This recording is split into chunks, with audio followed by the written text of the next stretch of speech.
the Chief Registrar of the Judiciary, Bwana Paul Ndemo, for presiding over this ceremony this morning. Allow me to recognize our Inspector General, Mr. Japheth Kome Chebere, the chairperson of the Police Service Commission, Mr. Kinuthia. It's always a pleasure to have you here and to listen to you talk. And our distinguished Deputy Inspector General of Police, Mr. Ngabo, Mr. Mbogua, and our DCI, all the commissioners of the commission, the police commission, my friend Anne Makori, who is the chairperson of IPOA, Karibu Sana, our distinguished guests this morning, members of the press, a very good morning to you. And very, very warm welcome to the judiciary. We apologize for our humble facility. We hope in future we will have a grand Supreme Court there with an amphitheater where we can accommodate you comfortably. So bear with us this morning.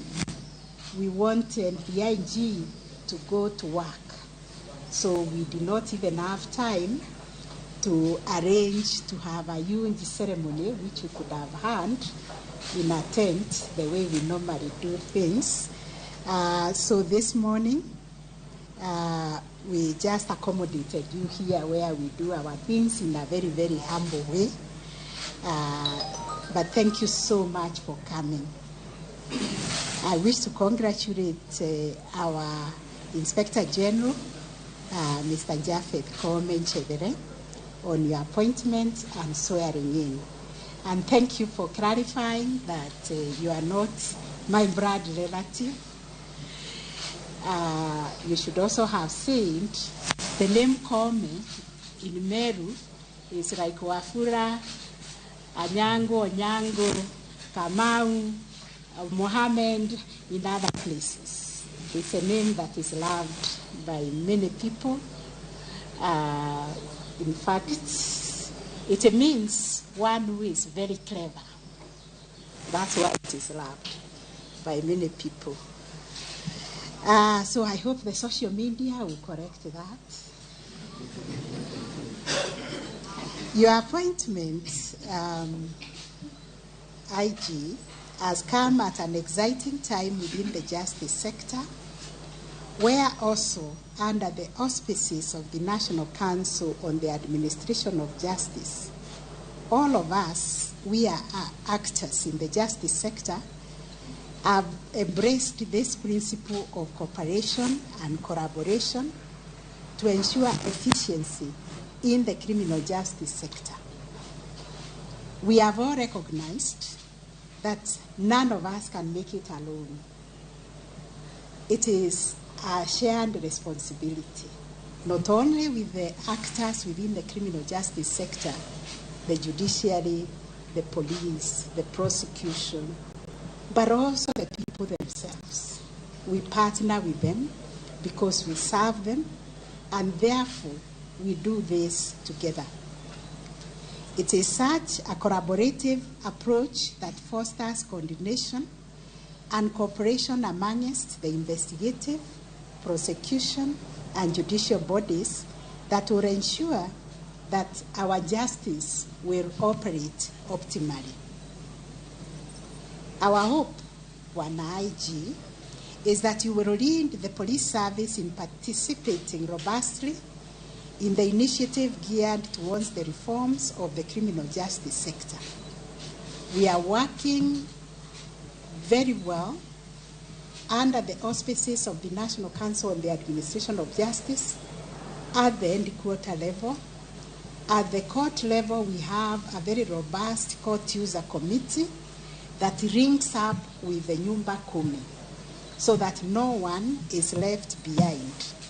At the Nyumba Kumi, we are training the leaders there to take charge of the units.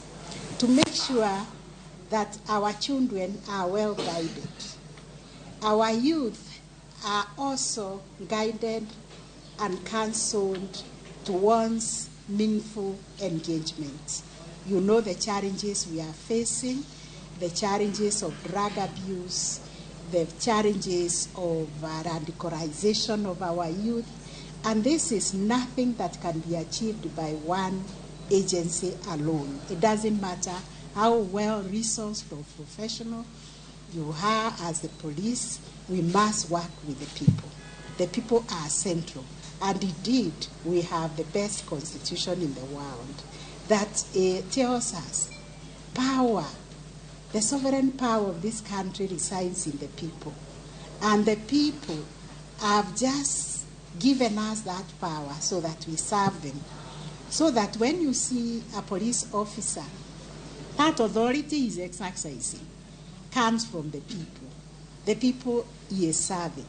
So he should handle them with care and with humility, because indeed they are the bosses. But I think we have not even read the Constitution or appreciated it, so that we look at ourselves as the bosses. We are not the bosses. The people are the bosses. So this collaboration will enable us to enhance and consolidate these reforms aimed at reinvigorating the effectiveness of the criminal justice system and ensuring that the system operates in a manner that is ingraining the human rights perspective and is actually friendly in accordance with our Constitution. Bwana AG, I also urge you to champion the constitutional dream of democratic policing. This is the Kenyan dream for a police service that serves the people and upholds professionalism.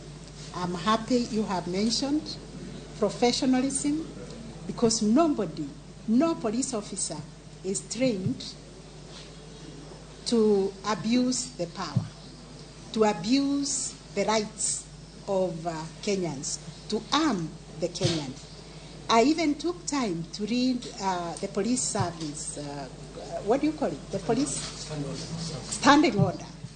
I read it, and I saw it is there provided that a police officer cannot take illegal orders. A police officer cannot act on illegal orders. So I believe many of them will have very many answers to give if they have acted and taken illegal orders. We are confident that Bwana IG, your tenure, will be marked by a police service that is known for upholding the rule of law and above all is accountable to our people and is associated with protecting the safety and the rights of all citizens. This morning, your team is scheduled to meet with the judiciary team working on the social transformation through access to justice blueprint, because we are really cascading our service delivery to be people-centered, even as the judiciary. Because we are asking ourselves, who are we serving? It is the people. And this is critical conversation as we work towards synergizing and strengthening collaboration to better serve our people.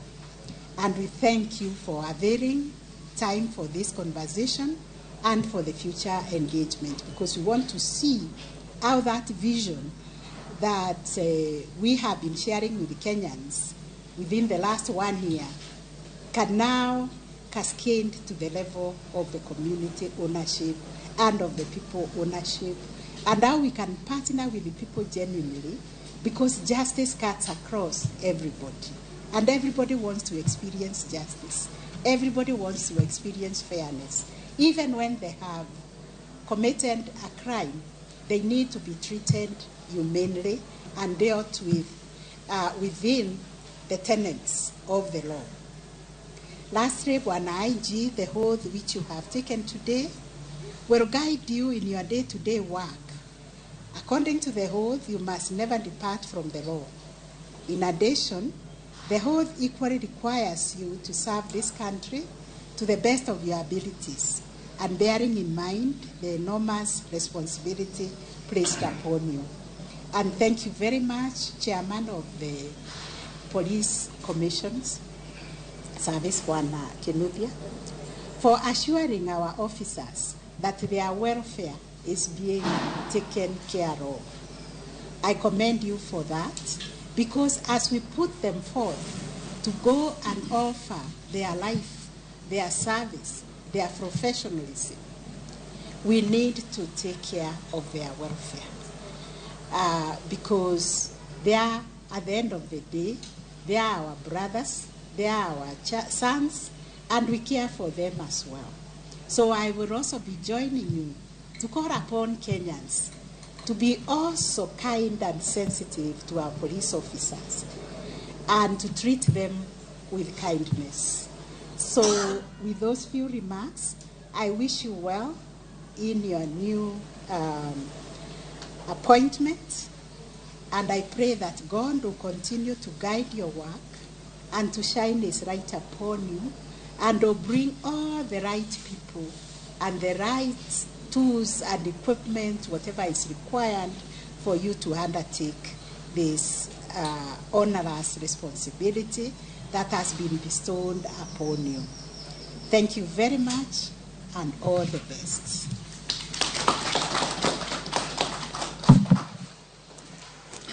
Thank you very much, Honorable Chief Justice, for those illuminating and inspirational remarks. This now brings us to the end of our ceremony today. We are going to have a brief photo session right outside, and I'll kindly request that we make room for the Inspector General and team and the Chief Justice to make it to the stairs. Thank you very much.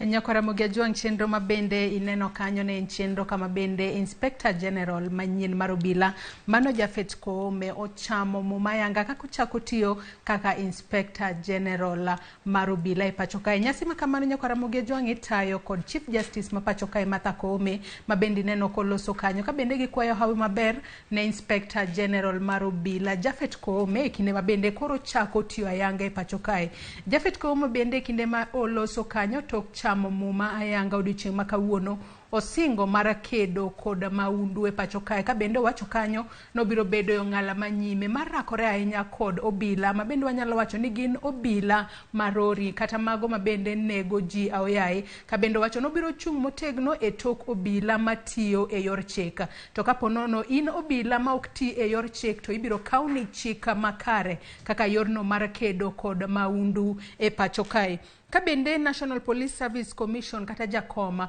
mabende ochung'ne duol mar obila e pacho kae mano Elid Kinuthia mabende oloso kanyo singo mar tiyo machiegni kod Inspector General mar obila mano Jafet Koome mabende ochamo mumo odiochieng' makawuono akabende kineno kae kinde ma chenro makamane chakore ayanga Jafet Koome okawo okang' makende mar wacho ni onge wat kata tudruok moramora kod Martha Koome weche mabende osebedo kalikore koni gi kocha ni ponono gin wede kata kamano owacho makare wach mabende Martha Koome opoya ahinya kowacho ni onge kod wat kata tudruok moramora kod Jafet Koome masani koro osechamo muma kaka Inspector General mar obila e pacho kae Nyakora Ramogi chenro makamano podi waluonu machiegni kendo weche duto motimore e chenro makamano jafwambo marwa Chris Owino ne nitiere kuro kendo weche makamago kuku kachiel kod tiendgi ibiro yudogi e wechewa mamoko mag odiochieng' makawuono mago wechewa manyien duto mag odiochieng' makawuono wanyalo mana kwayo hawi maber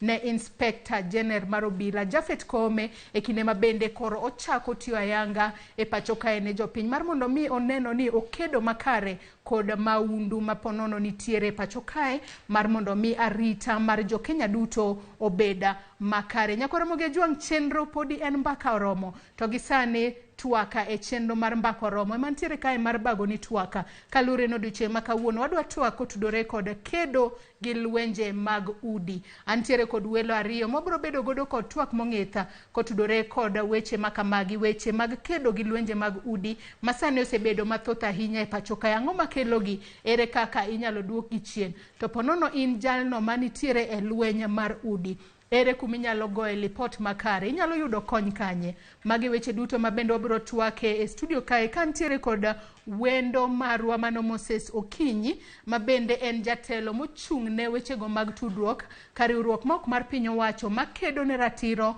mag joma mine kaachiel kod joma nyithindo manyiri. Machiegni ahinya Moses Okinyi makawuono e studio marwa. Erokamano. In kaka jofida weche makamagi mag kedo gi lwenje mag udi nyaka sani usegoyo ong'ala kata okang' mane mar rakruok godo? Sani wan gi igni 37 mar kedo gi wechegi makata sani gima odiochieng' kodiochieng' e ofiswa wan gi offices 3, wan gi office Nairobi, wan gi office Kisumu, wan gi office Mombasa. Pile ka pile wayudo cases mang'eny. To cases pod moko ma wayudo kata through Facebook, Twitter, gi email.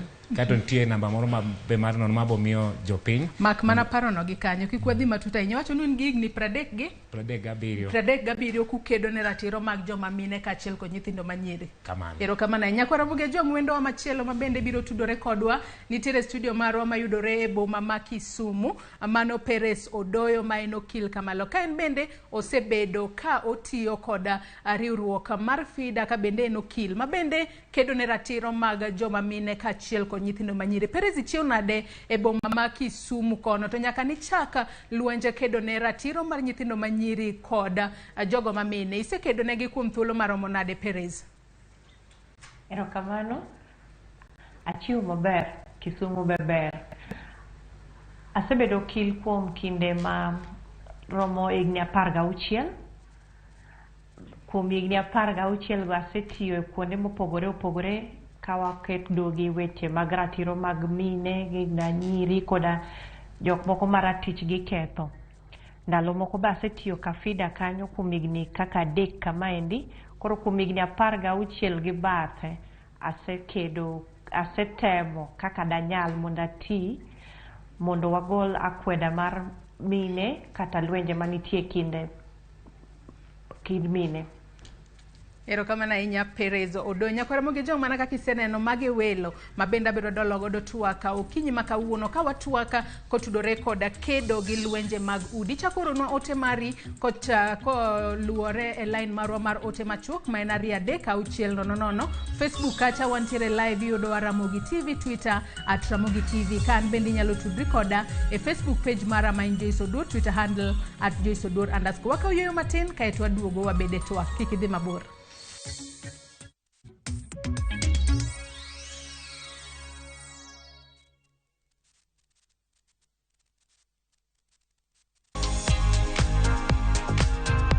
Jamni kata chiaye mosebedo maduong' nyalo bedo motegno makata ka njofni gi omake tok time gimoro. Kata kamano, moko kuom kit njofni gi nyalo duoko piny yuto mabiro kata ma ikelo kuom chiaye ahinya ka chiaye ochako bedo kod paro mar achiedh nade.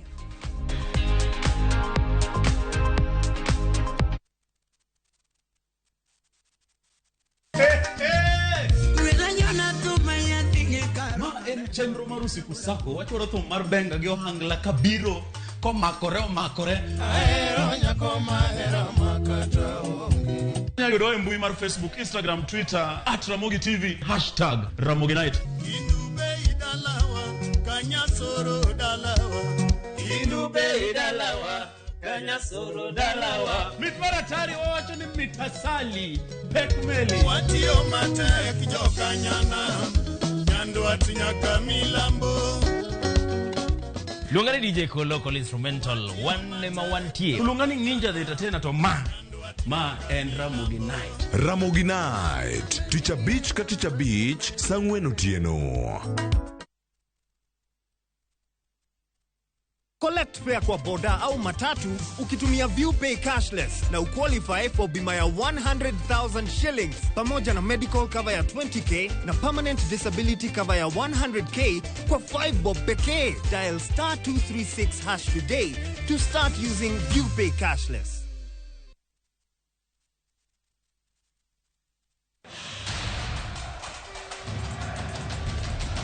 The World Cup fever is here with us. Nani atabeba kikombe?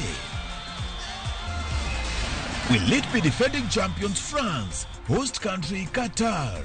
5-time winners Brazil, Lionel Messi's Argentina. Ama, will it finally go home to England? We already have the games on shabiki.com. Weka prediction yako sahi when the odds are still high on who you think will win the World Cup. Ushinde chapa. Mapema ndio best. Strictly not for persons under the age of 18. Betting can be addictive. Play responsibly. Shabiki.com is authorized and regulated by the BCLB. License number 416. Shabiki.com.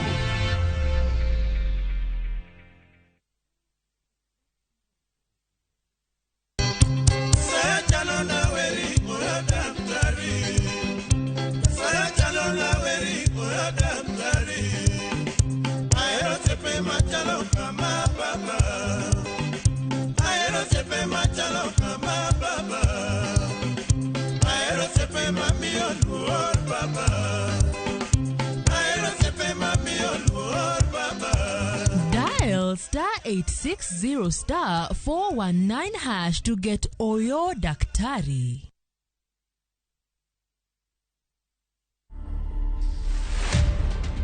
I've done a couple of multinational bike trips.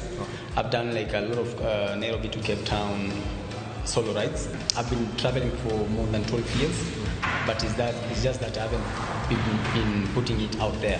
For me, without bike, I don't know, I can't stand even 2-3 days. If I go to safari or something, I can't stand a day or two. So local trips for you, but bikes for me anytime.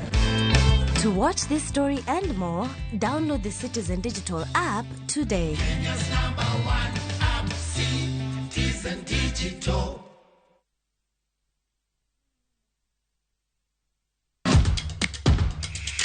Epewe mag tuke mayero, hero maradhula, kendo ipako gilo. Tudri kod James Opondo, Japicha, gi Milton Ochieng Jaka Black, e pau tuke. Chiengeso kangeso, chakre sa boro odiochieng, nyaka sa par, mana e Ramogi TV.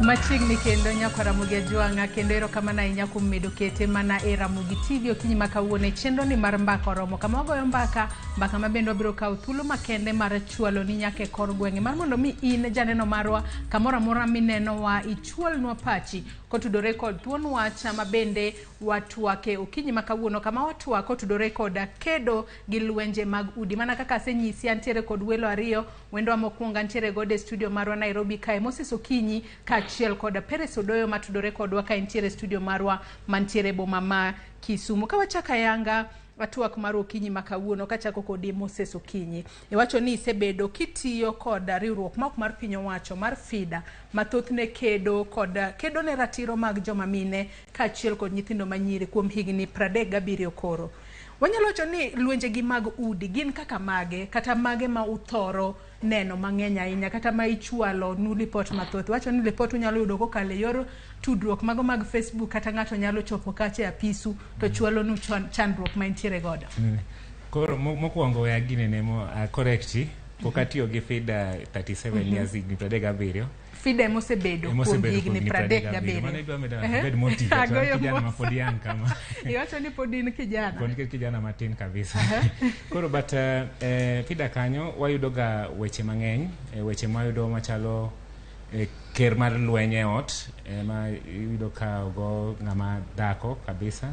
Wayudo cases mag defilement, mido ka ng'ato onindo gi nyathi matin. Wayudo cases mag rape, mido ka ng'ato onindo gi ng'ato gi thuon. Wayudo cases machalo mag domestic violence in general. Kayudo kata cases moko ma nikech kibiro kata ofiswa, ofis mar FIDA, to wangi kibiro mokwongo nikech violence ok en mana goch kende, yudo kata ka pachi kendo yudo kada chakore gi pachi kadhi nyaka dendi. Koro mage cases ma wadilgo mang'eny, especially mag mine gi nyithindo. Kamano. To kiwacho ni thothne kata gigi kedo gi lwenje mag udi ponono oken mano ma ng'ato nyalo neno kata mano ma ng'ato ponono go mobedo kata kod nitiere dende mora ma odong' kod alama ahinya mago ma jomoko thoro penjore ni kaka magi miwacho ni mago mag paro. Mago tung'eyo e yo machalo nade, ponono kata ng'ato wuoyo ni marach, ng'ato yanyi. Gin gigo makata ka ponono udhi e do to inyalo wach ni evidence onge. Ineno gima timore maduong' ma hinyowa kata kaka jofida, ibo biro irwa, mikonwa kata ininya biro irwa tikonwa ni wan gi kes kama. To watemo mondo wakonyi. To ng'eni ne complainant ma ikelo kes no.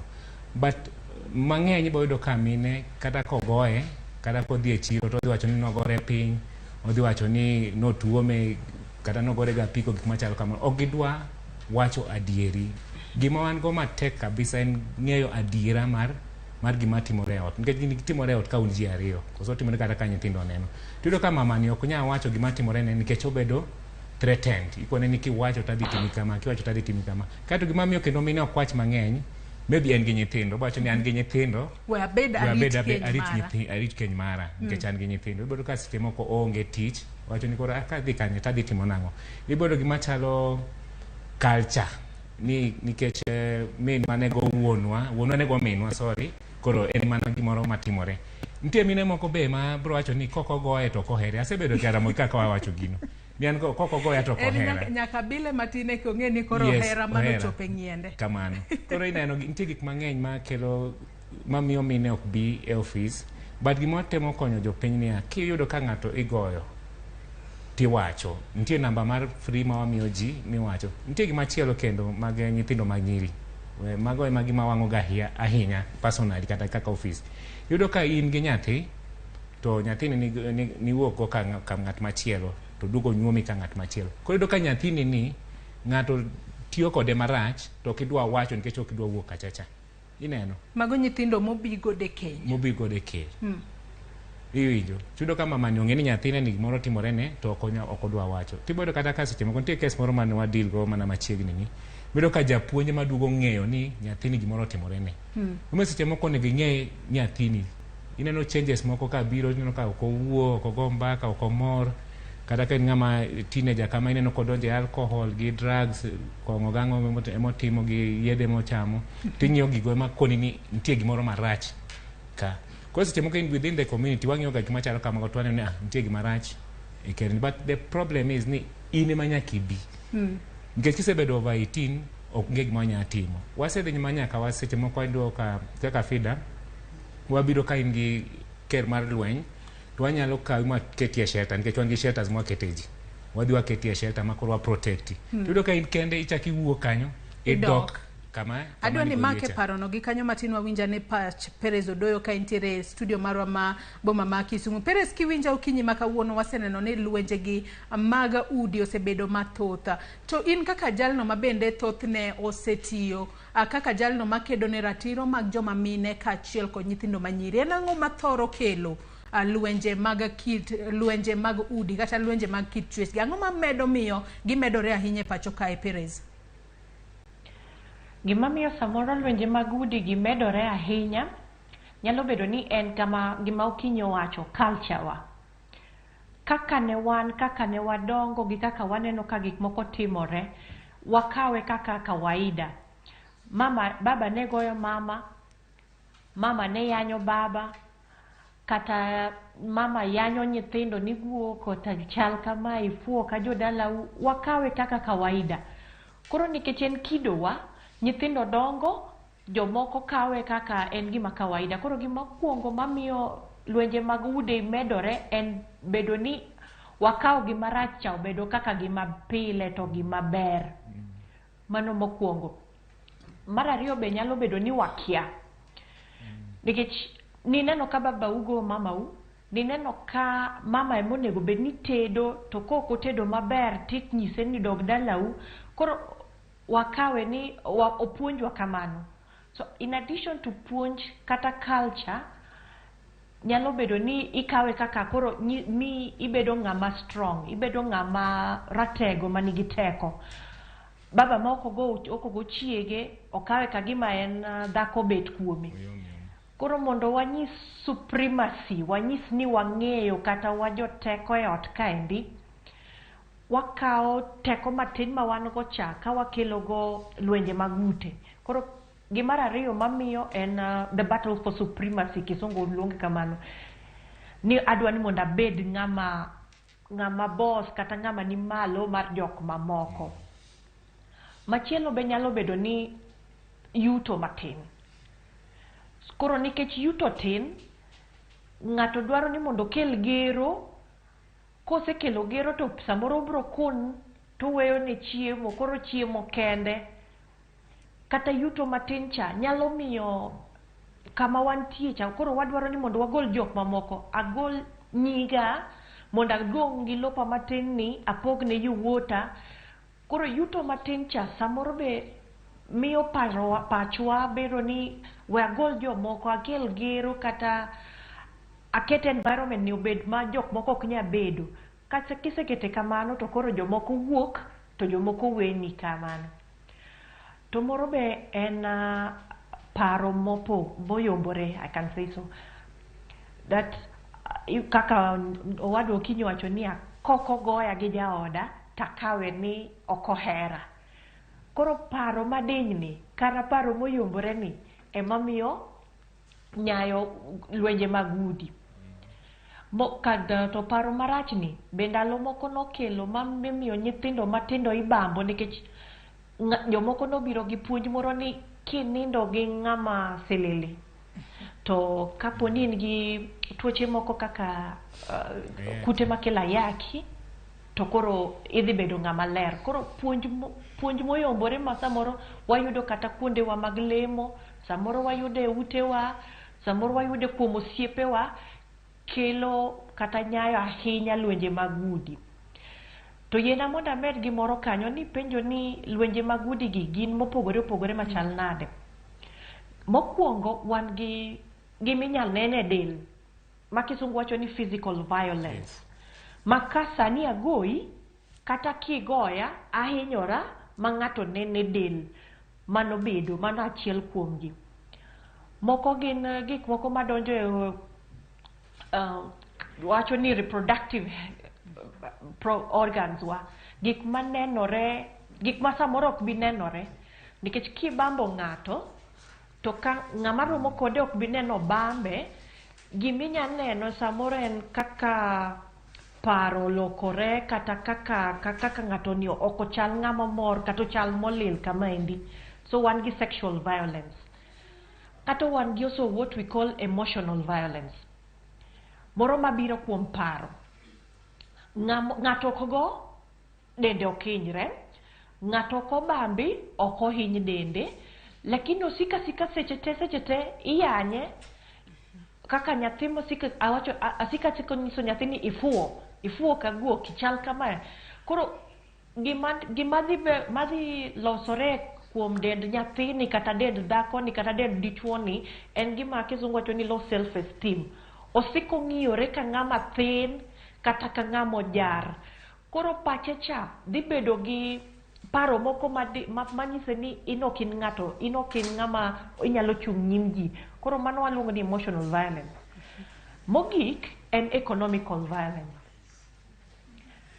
Seche moko wakendore ka atiyo akaw kuom ranyisi, to nikech koro osekenda tinyisa ni koro ok inyal rwakori maber, ok inyal dhi e tich, an ema biro pidhi. To sami pidhi ni ing'eni nang'iyo gi pesa moro mayudo ma pesa na. Koro pesa mimiya ni tin ma samoro ok nyal romo gik manego bed ni natimo gi pesa cha. Koro akawra matin nikech yuto na odhi obedo matin. Wakawe ni joma chuo nyaka kel yuto, nyaka rit familia gi. To weche timore, seche moko ng'ama dichuo cha tije cha rumo kata weche lokore economically. Koro wasiko wajare niya, in jabedo dichuo machal nade ma ionge pesa. Kata dichuo makelo pesa, tadwa ni ane machik kaka pesa ni tiyo, ane machik kaka pesa ni timore. Mano timore kuom tich. To kata dala e miere wa kuma wantie, economic violence bedo niya, iyudo ka dhako ma jaode osetho, inyise ni ok inya puro kata ok inya gero odi manyaka iyud ng'ama chielo materi kata iyud ng'ama chielo machung'ni. Koro kuom season mangima, mamani ok bi puro, mamani ok bi yudo chiembe, mamani ok bi nyalo ritore kien nikech oonge pesa. Koro nyiso ni yuto ne cha odhi piny. Koro magi lwenje mabiro kuom yore yuto. Koro mage gima nyanyisi kuom gik manyayo ahinya lwenje mag ute gi the types mag lwenje mag nitie utewa. Perez ilero kanyo maber ahinya. Kaduogo ira Moses Okinyi ka wantiere kodi e studio marwa e boma ma Nairobi. Ka iwinjo makare kaka Perez olero moko kuom gigo maponono anyalo bedo ni kelo lwenje mag kitchwech. Penje ni koro ere kaka wanyalo kedo kodgi ahinya to ka wang'iyo gino manyalo wacho ni gin yorewa kata timbewa gigo miluongo ni culture. Mana kaka isewacho yo makare ni ponono ng'ato noneno ka min gi goyo wuongi koro wacho ni ng'ama dhao kata ng'ama miyo nyaka go. Ng'ama miyo bende seche moko wacho ni an koko goya to kawinj maber. Ng'ama dak go ni be ohera diera. Weche makamagere kaka wanyalo tieko gi kalure ni magi gin weche mahinyo ji. Tang'eyo ni e kinde mabende lweny nitiere ot kacha. Ok gin mana jogo modak kanyo kende mahinyore. Nyaka nyithindo mantiere iye kacha bende thoro bedo kod hinyruok mopogore opogore. Kamano. Mokwongo nyaka wapuonjre. Nyaka wapuonjre nikech an gi nyithindo manyiri ariyo. Achiel nie form 3, achiel nie class 2. But wapuonjore. Nikech nyaka puonje ni onge ng'ama onego goyi.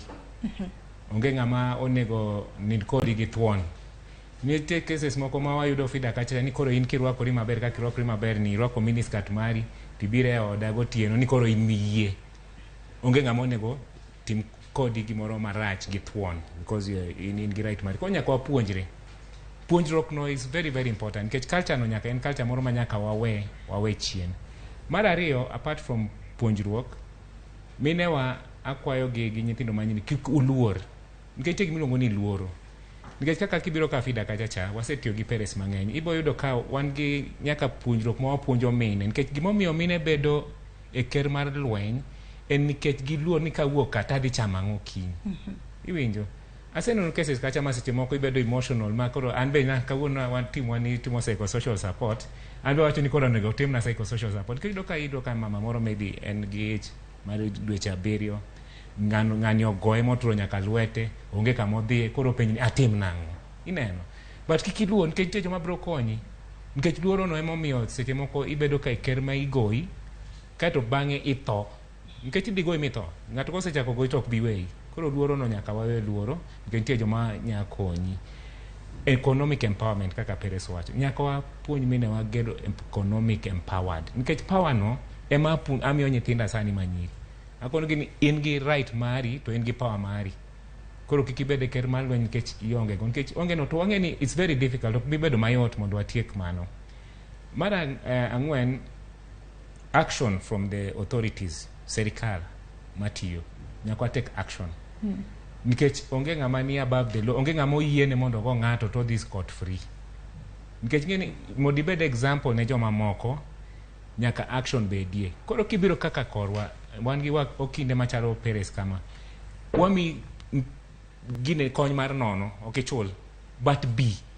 Seche moko yudo ka i rescue ng'ato, igolo ng'ato mi rescue, mi tere shelter. Kinyne oduogo, o withdraw case. Ingeni se spend pesa, i spend time, i se spend everything, mano ne gimi kata ng'at machielo ma koso kony ni, kaeto bang'e ichaki dok kama ne nitiere. Mar mogik ma dawachi en community. Our community. Ineno ka ng'ato hinyore. Nitie okanya blame mine seche moko nikech kiromo kodgi ka gipimo ni mbaka gima gi go through ti understand ok ni oluoro wacho but psychological violence mose mieno ng'en kitsiki yanyo ng'at ni fuo ka guok ifuo ka meru ifuo ka ng'o koro ng'en obedo kod dongo kono ko fuo wan nyaka gi mine ma ok ni gin mine ma tiyo ido ka ng'ato tiyo maber kendo en gi tich maber to igoye pile en mokonyo nyaka jaduong' magoye ni to konya wuok kachacha nikech osebedo ginene psychologically pache osetiek pache gi jaduong' ni koro neno nitie mang'eny ma kata kibiro kata ofis wakacha gima wachako go en pachi no ema kuongo ithiedhi mokwongo imi lokruok mar paro ni you can be able to do this, you can be able to stand alone, you can be able to succeed alone. Inyalo timo gigi in iwuon. Koro ichako gi kanyo kata kibiro kata nitie puonj ma koro ipuonji for example ni ng'ato nindo kodi gi thuon yudo ka ses moko makata kikero ne wakil machalo Perez to yudo ka ok nya konyi nikech maybe luokori timang'o koro nitie kaka sani wadhi chako 16 days ndalo 16 mag puonj wadwa puonjo jopiny niya, wadhi tiyo gi radio, wadhi tiyo gi TV, wadhi tiyo gi community forums, wapuonjo ni gimoro kotimore kama, tim 1 2 3 kama. Kaeto mogik nitie kama inya yude kony. Kati bed wan go officer adek but inya yudo kony kamoro amora. Fida kende matiyo mogini, nitie joma time mang'eny. Koro kik iluor wacho, to kik ine ka jirandi hinyore, to okidwa wacho mondo yud kony. To kapod wantiere kanyo ponono jomoko luor wuok oko ka ichocho ratiro margi obede keny kata obeda kuonde mokama kabiro korka kori Peres Odoyo.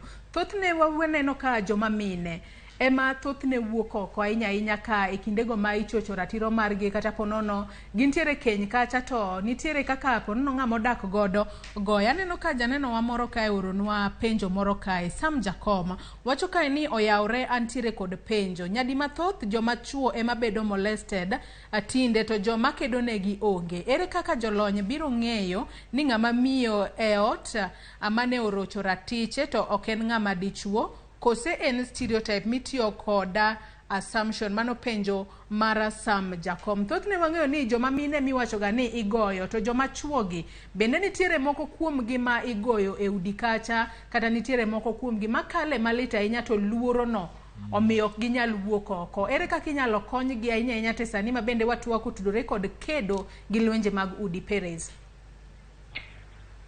Oge kaka dang' wakonygi ka ng'ato kuwuoyo. Ng'enia ananda kama mopogore kodi, okinyo dak Nairobi, kaponi okiyaw pachi kata okiyaw mondo okibedo thuolo mondo inyis ng'ato ok bing'ere. Wechegi kaka okinyo wacho, gitimore ei ot kamolorore ma samoro janeno onge. Gima dang' anyisi ng'ama kalo pek mar lwenje mag ot en ni yaw chunyi, gonyri mondi wuo.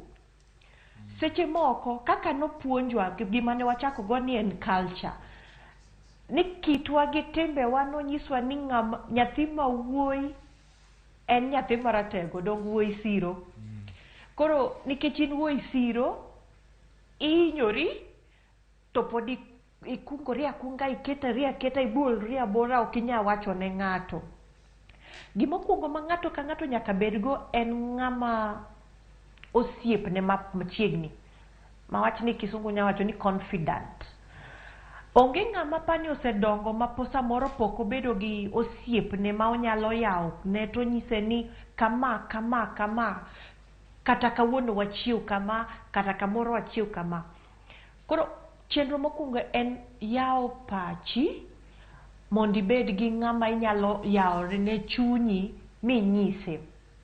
Seche moko nyalo bedo osiepewa, seche moko nyalo bedo jopuonj ma wan go e sikul, samoro gin jotendwa e kanisa, lakini gima encourage ni mondo wabed gi ng'ama dang' wagony chunywa kuome.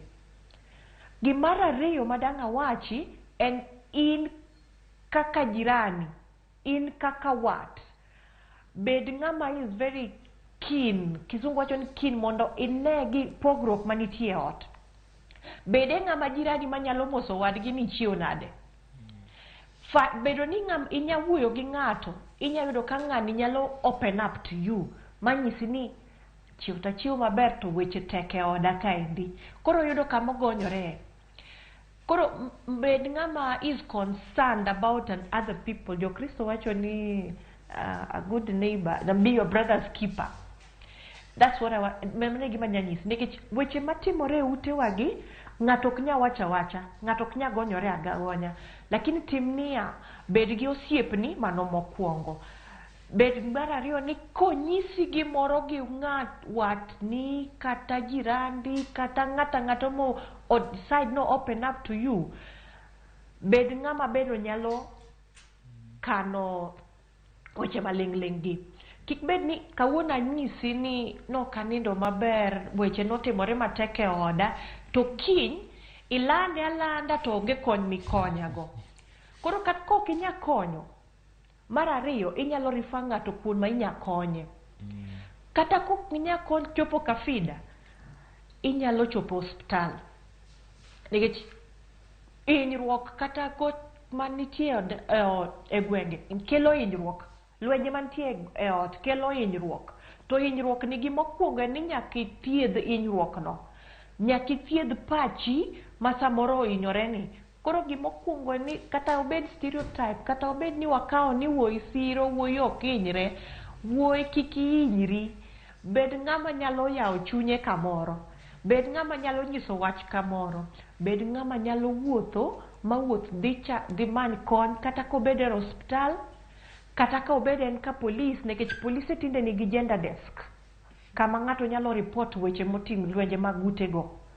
Bed ng'ama nyalo wacho ne ng'ato machielo to penje ni pach ineno nang'o. Koro kogonyo pache tinya kony.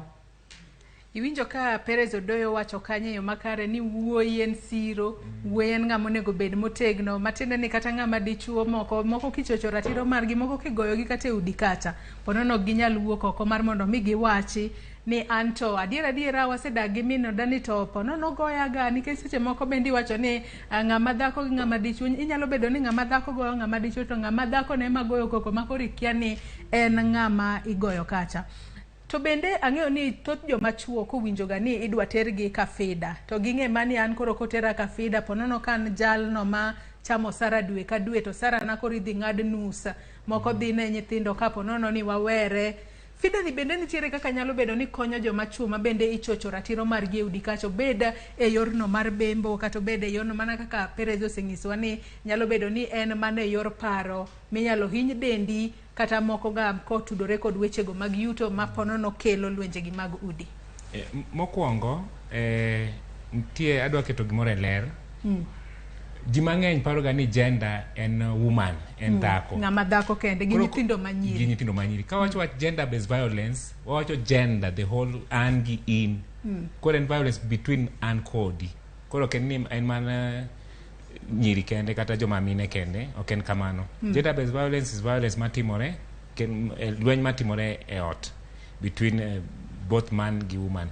Koro gima fida watimoga, mokwongo watemo loko pach ji, nikech fida ok en ni mondo oketh dak. Fida ni kanyo mondo olos dak.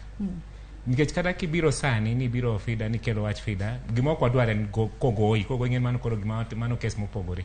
But ka en wach ni wach nyithindo, for example, ni nyithindo ne ok apidh nyithindo ang'wang'o, gima wachago go en mediation, ok wadwa dhi e court, wawuoyo.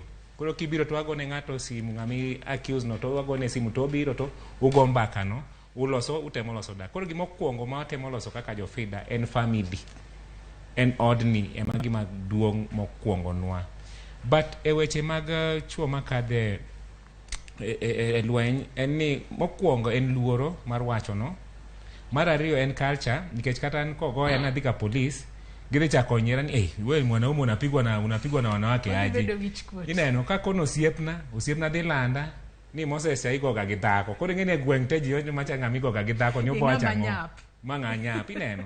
To ken nyaw, nikech violence ma wacho ni ken violence mar goch kende, en violence ma kidonjo to Koro gima timore ibodo ka dichuogni odonje alcohol, odonje kong'o gi yedhe ema koro dwa tiyogo, nikech ong'eni kodhi e ot en mana dhaw gang'o no.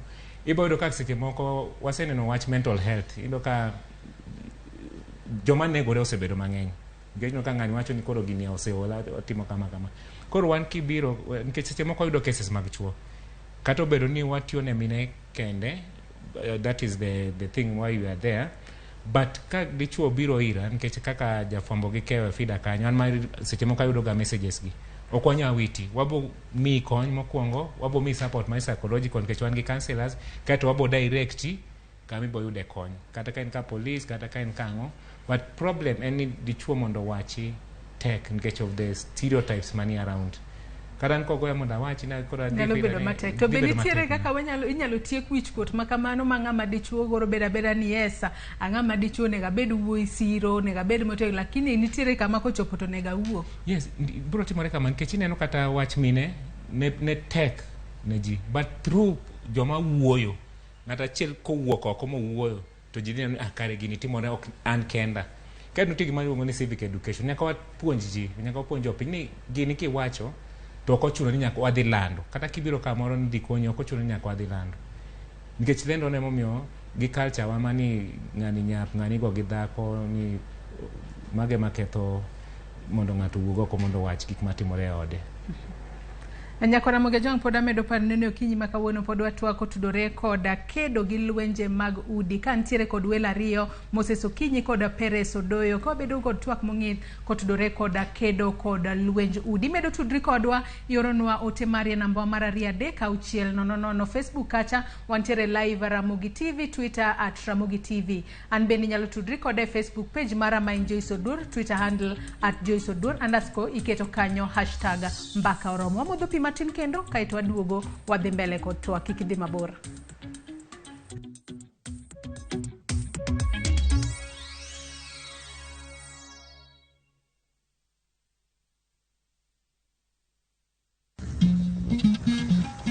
Oganda en kitgi.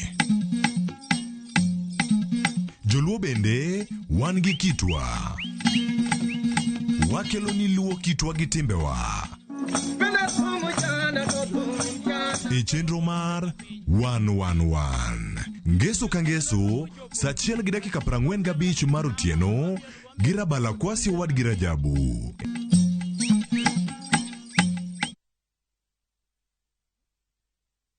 Collect fare kwa boda au matatu ukitumia ViewPay cashless na uqualify for bima ya 100,000 shillings pamoja na medical cover ya 20k na permanent disability cover ya 100k kwa 5 bob pekee. Dial *236# today to start using ViewPay cashless. Shabiki.com is all about jackpots, live games, casino, virtual games, weekly promotions, bet builder, bet share, and 24/7 customer service. It's all about football, basketball, tennis, cricket, motorsport, and so much more. It's all about the big wins, the big moments, and the big bonuses. Shabiki.com is all about you, the fun. Kuwa Shabiki. Play now. Strictly not for persons under the age of 18. Betting can be addictive. Shabiki.com is authorized and regulated by the BCLB. License number 416.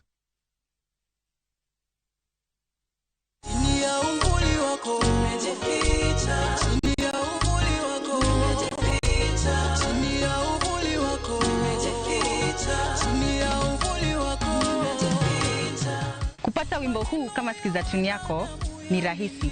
Bonyeza *811 277#. Kumbuka, Skiza na Citizen ndio nyumbani kwa wasanii wote.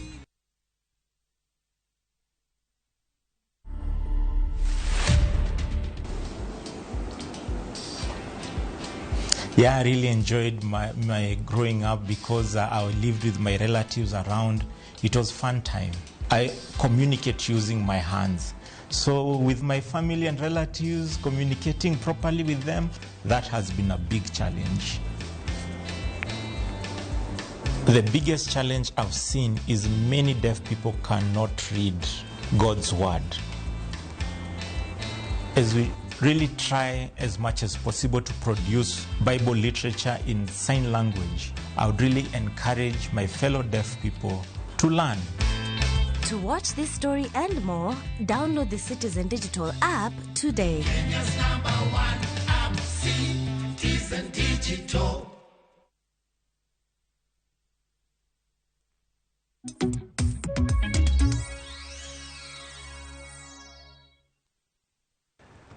Erokamano kuom medo bedo kodwa nyakora Ramogi Ajwang'a singoni ni wamodho mana pi matin kaito waduogo wadhi mbele kod twak marwa okinyi makawuono kama watwak koda watwako tudore koda kedo gi lwenje mag udi. Bende anyisi ne chenro ni mar mbako romo wakao thuolo makende mar tudruok kod jofwambo magwa mantiere kor gwenge ma pachoka mondo in kaka japiny bende ichwal duondi kotudore kod thuon wach ma bende watwake. Adwani gi e thuolo ni wadhi achiel kachiel nyaka e county ma Mombasa watudre kod jafwambo marwa George Aoko. George Aoko ichiu nade ka intiere e county ma Mombasa kono to jopiny wacho nade kotudore kod kedo gi lwenje mag udi George?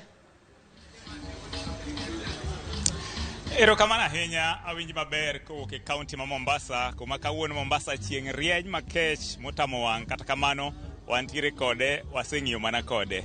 Gima dhi nyime en ni kawuono kama antiere ni antiere e od bura ma Nyali kuma tend county ma Mombasa ochako chenro kata chako chieno ayanga mar chiwo chiemo ne sikunde mag jogo ma samoro onge kod nyalo. To kata kamano kaluwore gi twak ma wantiere godo kawuono mar kedo gi lwenje mag dhoudi, antiere gi moko kuom jodak e kaunti ma Mombasa kaendi be adwa ni gigoye dhogi piny kaluwore gi wach kedo gi lwenje mag dhoudi, nikech kaunti ma Mombasa kae en achiel kuom counties ma bende cases ma kamago osebedo ka timore. Kata kamano adwa na winje pach jodak moko suda machiegni tinyiso ni to wach kedo gi lwenje mag dhoudi ni in ang'o ma diher wache? Chaka gi nyingi.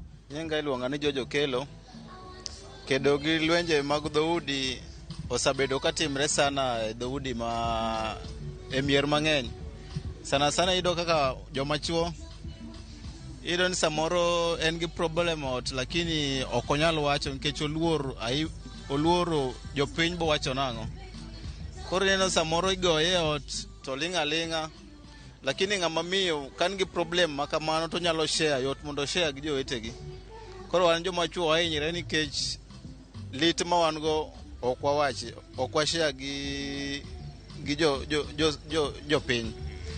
Koro iparo ni ang'o miyo ma timore? Ang'o miyo chuo ko hero wuok oko mondo giwach weche ma kamagi? Nikech kwang'iyo komachielo korka joma mine kata nyithindo waneno kaka cases gi chwalo. Ang'o miyo chuo luor? Chuo luor ni kiwacho ni samoro dhako goye ot to society bo nyieri. Mane gima timre. Iparo ni ang'o monego bed ni tim? Chuo onego bed ni medo mana link kigogi e udi nikech giluor, koso iparo ni nitiere sensitization moro monego bed ni timo, kata nitiere okang' moro amora miparo ni onego bed ni kawo mabiro miyo chuo chwalo weche ma kamagi mondo mi gin be okonygi kar ling gi midheche ma kamagi e udi? Ineno ni sirikal poko kawo dhulma mag dichuo mopimo gi mag joma miyo, nikech ging'e ni dichuo mondo odhi report gima kamano tek. Koro sirikal da bed ka ginene bido gi gine mar konyo joma chuo kaka gi focus gi joma mine. Mano nyalo konyo. Erokamano ahinya. Wayude e pach jadak machielo suda machiegni kata inyisa ni wach kedo gi lwenje mag dhoudi in iwuon kaka achiel kuom jodak Mombasa ineno ka ochal nade to chutho e kaunti ma Mombasa kacha? Nachaka gi nyingi. Nyinga iluonga ni Morina Kinyi. Abende an ng'ama miyo to challenges go wakadhe kaka joma mine. Emomiyo aparo ni koro ng'atni noketo omiyo chak wachni mondo koro kony jok ma mine kata families mang'eny. Owuoyo wach kedo gi lwenje mag dhoudi kata gender based violence ma juko ji. Akia ni in kaka ng'ama miyo bina kaka cases gi timore kuonde ma intiere kata kumidake? Timre kabisa kendo ng'eny gi kendo 100% gigi timre kabisa kendo pile ka pile gitimre ya. Cases kaka mage ming'eyo gijuko joma mine, gijuko joma nyithindo koso joma chuo, koso ineno jok mage? Joma mine ya, joma mine ma kalia ema pitia changamoto mang'eny ya. Erokamano. Wayude ng'at mogik kae. Nachaka gi nyingi tinyisa ni to wach gender based violence kata cases kedo gi lwenje mag dhoudi. Akia ni in ang'o ma diher wache?